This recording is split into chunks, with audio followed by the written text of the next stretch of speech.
At the bottom of the abandoned well, Part 2. The sound of knocking echoed louder and louder, as if it was trying to shatter the door into pieces. Who, or what, was on the other side? A person or a ghost? Half of me wanted to find out, the other half was frozen with fear, dreading some supernatural horror.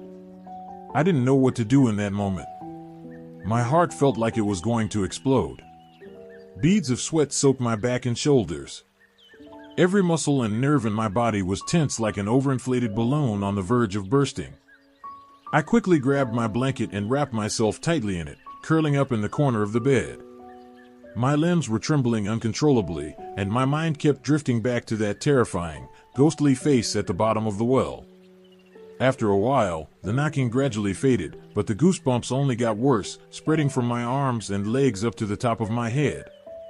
Tonight was truly horrifying. As on every night, mist began to descend from the Dai Mountain. The darkness outside, silent as death, was now wrapped in an eerie, pale fog. Looking out the window, I couldn't see anything but a thick, white haze. At this point, even if danger was lurking just inches away, I wouldn't be able to see it, let alone resist it. Realizing the knocking had completely stopped, I hastily threw off the blanket and dashed to my grandfather's altar. I lifted the incense holder and took out a prayer bead bracelet that my grandmother once received from a monk at the temple. Then, stumbling in panic, I rushed down to the kitchen to light a few more candles, anything to keep this sinister darkness at bay until Dad, Mom, and my older sister came home. Usually, we were only allowed to burn one candle because they were expensive. But at this moment, who cared? What mattered now was driving out the oppressive, sinister energy suffocating this house. Once I managed to light 2 candles on the table, I ran back to the corner of the bed, gathered all the blankets and pillows, and huddled up inside. My lips began to mutter, Namo Amitabha Buddha, please protect me and keep me safe tonight. I am deeply grateful. Suddenly, the chanting of funeral prayers from Auntie Nam Hong's house stopped, followed by heart-wrenching cries of grief that pierced the night, making everything feel even more haunted, even more otherworldly. The wind began howling again. The leaves of the mango tree rustled and scraped against the rooftop, producing eerie creak, rustle, noises, like hands clawing desperately to get inside. Rain started to fall, drop by drop, making the air even colder and heavier with dread. Then it hit me, I hadn't latched the window shut. The wind kept pushing it open and slamming it shut again and again. But even if someone offered me gold and silver, there was no way I'd go near that window now. My heart pounded like it was going to burst out of my chest. My teeth chattered uncontrollably, clack clack, without me even realizing. At that moment, all I could wish for was for my parents to come home. I didn't want anything else. I didn't want to spend another second alone in this house. Since I was little, I'd never had to stay home alone this late at night. I started to cry again, overwhelmed with guilt. If only I hadn't taken them to that cemetery. If only I hadn't gone near that well, none of this would have happened. If only. But the sobs choked my voice. Tears streamed down my fingers, and my vision blurred. My eyes were probably red by now. I began to ask myself, should I tell everyone the truth about that night? Should I confess what I did? But I couldn't decide. I just sat there, staring soullessly at the window, counting every time it slammed in or out. 1 out, 2 in, 3 out, 4 in, then at the 7th time.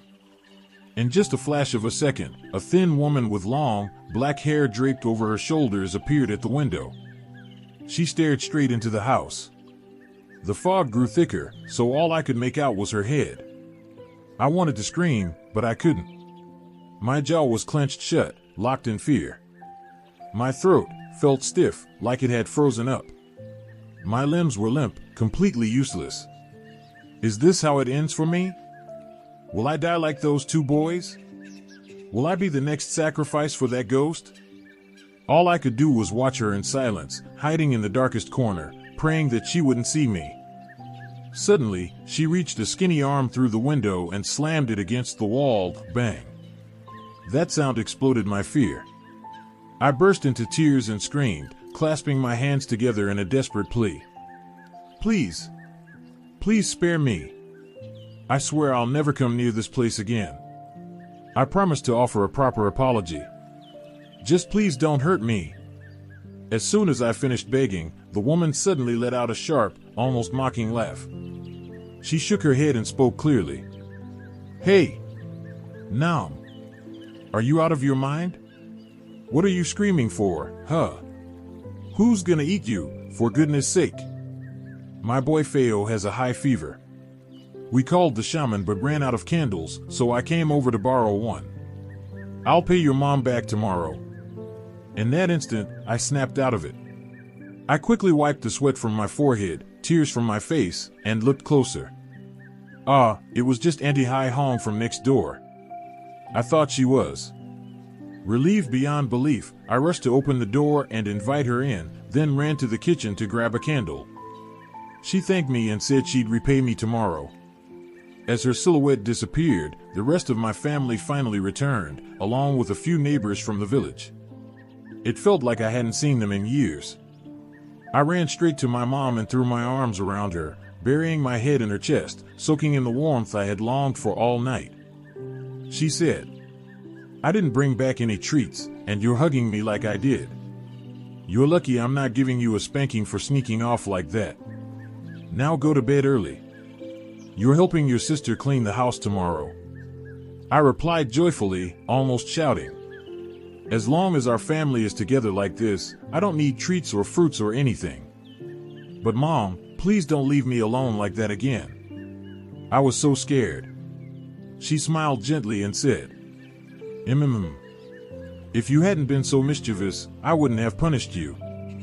And this year, the traveling troupe performed so few shows, barely 3 days, and they were off to the next place. Such a letdown. With a sigh, she added, "Come inside before you catch a cold." Honestly, I felt lucky. Maybe that warning had been wrong.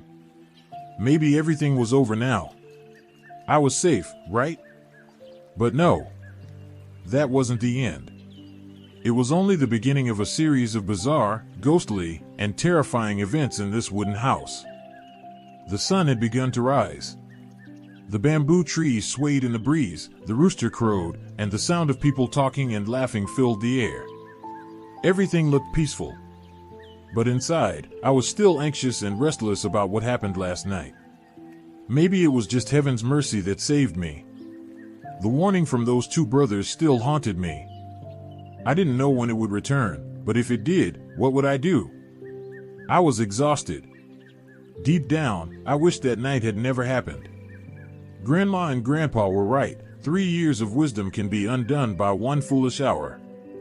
Just as I was lost in thought, my stomach let out a long, loud growl. I figured it was time to head to the kitchen. I had barely taken a few spoonfuls of porridge when my sister suddenly shouted from the back of the house, "Nam, come here and look at this. Was this your doing? Get over here now." Startled and panicked, I ran outside without knowing what on earth was going on. "What is it, sis?" "I just woke up and was eating my porridge when you called, so I ran out here." She scolded me sharply. "Look at this.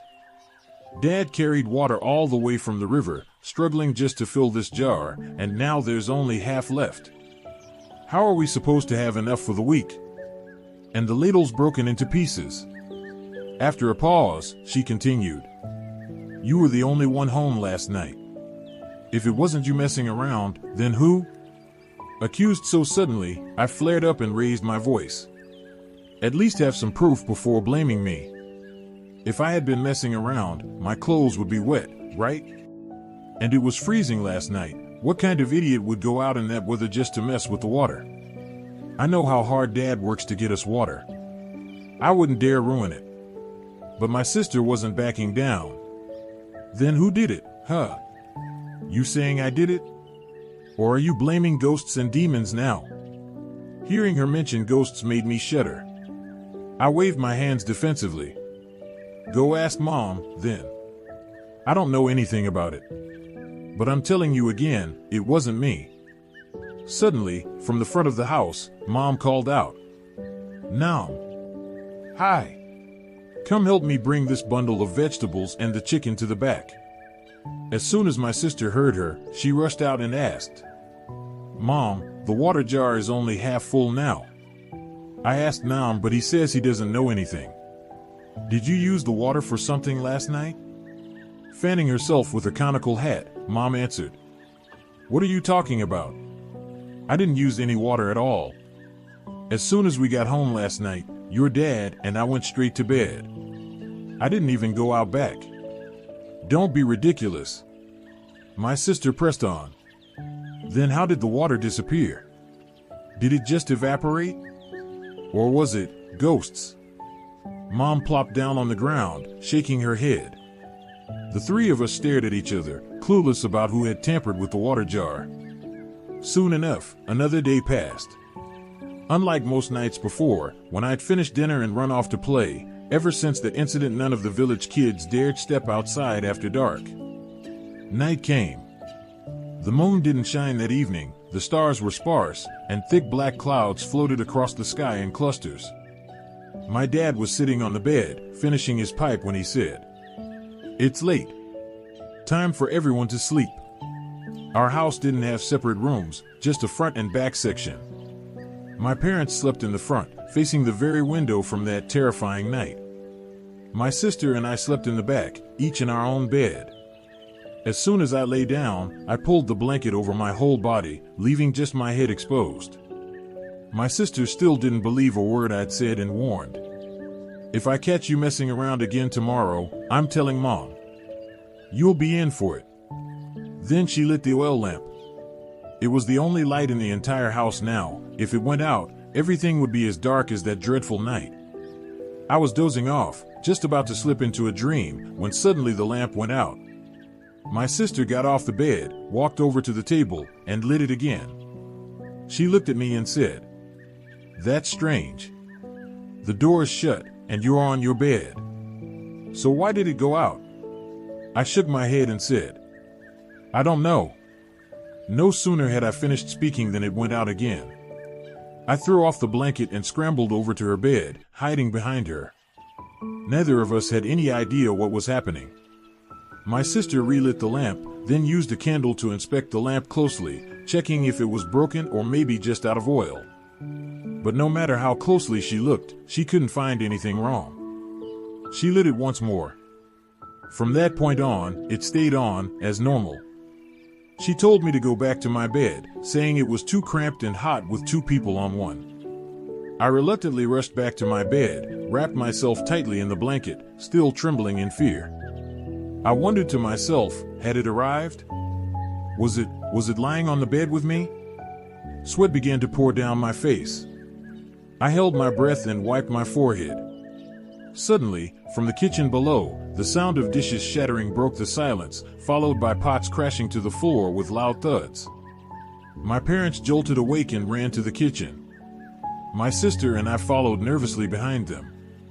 In the kitchen, Mom raised the oil lamp and scanned the area, but saw no trace of a person or even an animal. Just broken pieces of dishes on the floor, leftover rice scattered everywhere, and pots overturned. Enraged, she shouted, "Damn it! The new year's almost here, and these damn rats are wrecking everything. How are we supposed to cook like this?" Dad chimed in. "I don't think it was rats. Look closely, you guys, see how the rice is crushed like someone stepped on it. And there, those look like scratch marks from fingers." Mom lowered the lamp and gasped. "This is strange, it really looks like a human footprint. Could a thief have gotten in?" She turned to us and asked, "Did either of you sneak down here to eat? Tell the truth." My sister quickly answered, "No, Mom. We were on our beds the whole time.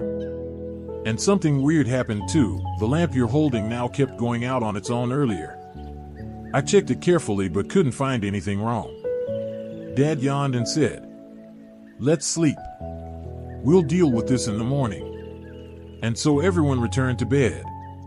Mom locked the kitchen and tucked the key in her pocket. Night faded into morning. Sunlight crept through the cracks in the window, shining directly onto my face. Still dazed in sleep, I opened my eyes and stared at the ceiling. Suddenly, a hazy image began to appear. I rubbed my eyes to focus, and it was a painting. I looked harder and realized it was the well. That well from that cursed night. With all the strength I could muster, I screamed. Everyone! Help me! Ah! Everyone ran over to my bed. Mom held me and tried to calm me down. What's wrong, child? Why are you screaming? We're here, don't be afraid. I mumbled. Mom, look up at the ceiling. Following my gaze, everyone looked up. Their eyes widened in shock. My sister screamed in panic. When did that drawing get there? And who painted it way up there? Who did this? At this point, I couldn't take these strange occurrences any longer. I decided to recount the entire story from that night to everyone. As soon as I finished, my father angrily shouted, "I don't believe in ghosts or spirits. This must be something caused by people. I've lived for 40 to 50 years and never encountered anything like this. Why would you?" But my mother and older sister had the opposite reaction. They both believed every word I said.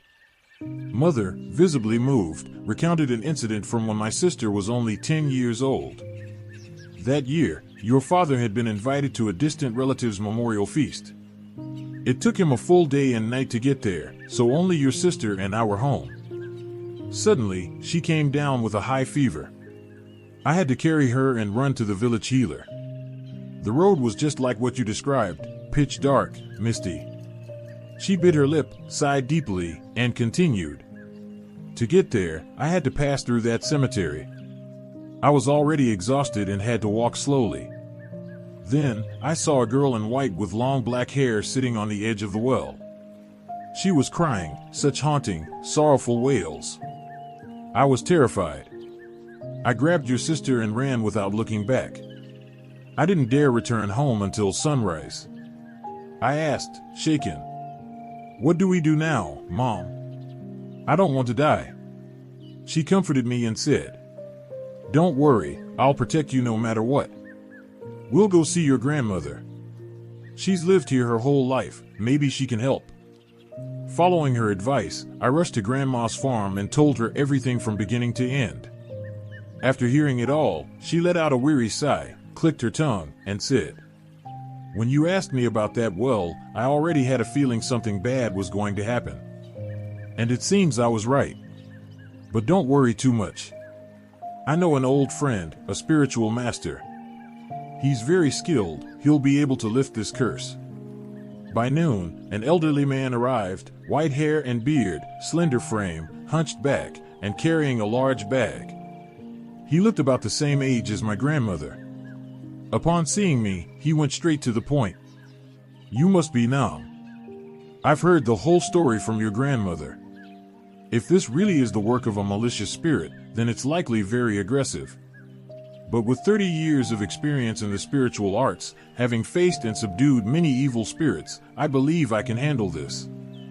He had barely finished sipping a cup of tea when he narrowed his eyes and warned, "I sense a thick aura of Yin energy around your house. If we don't act quickly, the consequences will be dire." I bowed and asked, "Can we do it tonight, Master?" He quickly replied, "Definitely. Tonight, you, your mother, your sister, and I will go to the well." Once again, night fell over the land. The moon that night was unusually bright. After dinner, the four of us, my mother, sister, the spiritual master, and I, set off for the cemetery. The moment I stepped onto that path, the same eerie, deathly feeling returned, stronger than ever. The thorn bushes, the shrubs where those two brothers had hidden, were still there. And the bamboo grove where they had been trapped. Finally, we arrived. The master had visited earlier in the day to scout the area, so he knew the layout well. He led us to a nearby cluster of bamboo. Beneath one particularly large stalk, there was a small tunnel that led into the graveyard. One by one, we crawled through it. And now, the ritual truly began. He set down his bag, which was filled with various items. First, he lit 3 incense sticks and planted them deep into the ground. Next, he poured a bowl of black dog's blood into a jug of rice wine, stirring it thoroughly with his hand. Then, he took 2 bamboo leaves from his bag and dipped them into the mixture. Turning to us, he instructed, "Stand close together. Don't move." He picked up a stick, drew a circle around us on the ground, and chanted a spell under his breath. Then he looked at us sternly and said, "This is a protective circle, imbued with powerful charms. No evil spirit can harm you unless you step out of it voluntarily. If you do, the consequences will be terrifying." With that warning, he continued the ritual. He took out a bag of rice mixed with salt and began pouring the wine around the well's rim. Then he scattered the rice and salt around the wine circle. Taking 3 steps back, he raised the 3 incense sticks and chanted a terrifying incantation aloud. Kneeling, I take refuge in Tathagata. Bowing in reverence to the 7 Buddhas, I now praise the Great Kundi. With compassion, grant protection. Namo Sattva Nam, Samyak Sambodhi Ku Chi Nam. Dat Yatha, Om, Kale Kul Kundi Svaha. After finishing the chant, he approached us again and said in a chilling voice, "Place these 2 leaves over your eyes and let the liquid soak into your pupils. Then you'll be able to see things not normally visible." Following his instructions, the 3 of us took the leaves and covered our eyes. We closed them tightly, waiting for the ritual to finish before opening them. Then he shouted, "Spirits of the dead, evil ghosts, show yourselves now, let me see your faces." The moment he summoned the spirits, I felt like crying. My nerves were stretched tight, ready to snap. Now I wanted to die, just to escape this nightmarish atmosphere. The wind. It rose again, the same deadly wind of this cursed place. Dust and sand flew into our hair. The trees swayed violently. The bamboo grove creaked in eerie, mournful tones. The wind howled like an approaching storm that could sweep everything away. The 3 of us clung to each other, trying to stay calm. Then the master shouted, "The spirits have arrived, open your eyes now." We obeyed. Before I could open mine, my sister and mother screamed, "Oh my God! Ghosts! They're everywhere! Master, they're horrifying." Just hearing that made me want to wet my pants. I didn't even want to open my eyes. But my curiosity won out. Slowly, I cracked my eyes open. That wine mixture was frighteningly effective. Before me were hundreds of spirits and wandering souls. Some perched in trees, some hanging by the neck, their hair swaying in the wind. Some wandered around their own graves. Others floated toward the distant fog. None had whole bodies, some were missing heads, others limbs. I was still trying to process it all when the master suddenly bellowed, "You evil female spirit, who dwells at the bottom of this well, show yourself now. If not, don't blame me when your soul is shattered beyond redemption." Immediately, the surrounding spirits seemed to understand the threat and fled into their graves. A few disappeared into the distant bamboo. Then, ghastly noises began emanating from the well. Out of the depths, a woman began to emerge. Her hands clutched the rim of the well. Her entire body was soaked. That same face. Cold, sorrowful, and haunting. She climbed out without the slightest hesitation. The master began questioning her. "Are you the spirit that's been haunting this boy's house?" She said nothing, simply walked a circle around the well and sat back down on its edge. He raised his voice. "Are you?" She looked up, her eerie face contorted, and answered swiftly, "Yes." He continued, "Why have you haunted this boy? And why did you kill those 2 children? For these crimes, you deserve to have your soul destroyed." She stepped down and spoke. "I only caused the strange occurrences in his house. The 2 deaths were not by my hand." The master scoffed. "I've faced many spirits, every one of them claims to be innocent and blames someone else. I don't believe you."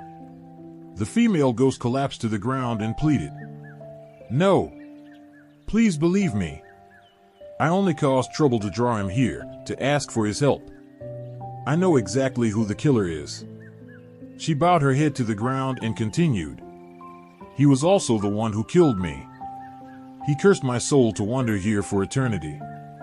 Shocked, the master asked, "What do you mean? Someone else committed those murders? Do you have proof?"